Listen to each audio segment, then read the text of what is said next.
Arvid Hansen och Ramon Andreasen tittar och våren toppskyttar i Dalton så det kon. Look ut. Ja, det är Så säger du. Är det några särskilt som gör man blir toppskytte?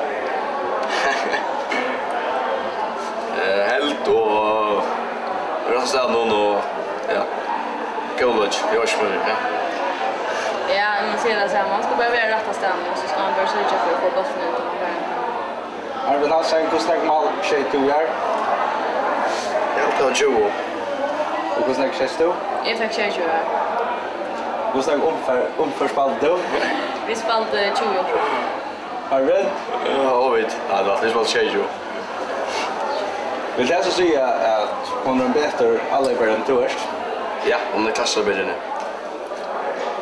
Till rutinen kan man väl säga. Eller därför jag ska lukta tack för det. Just det. Tack för det.